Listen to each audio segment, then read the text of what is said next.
Praise the lord. దేవుని నామానికి మహిమ కలుగును గాక.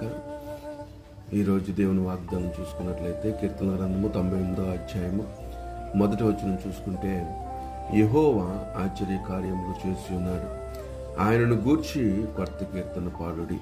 ఆయన దక్షిణ హస్తము, ఆయన పరిశుద్ధ బాహు ఆయనకు విజయము కలుగు చేసి ఉన్నదని దేవుని లేఖనం సెలవిస్తుంది.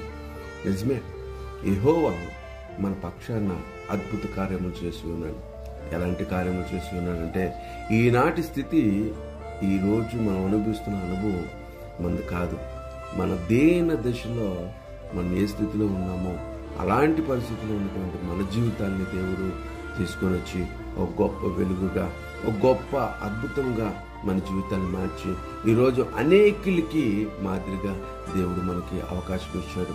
అలాంటి ఆశ్చర్య కార్యము మన జీవితంలో చేసినటువంటి దేవత దేవునికి మనం కృతజ్ఞతాస్తుతులు చెల్లించాలి.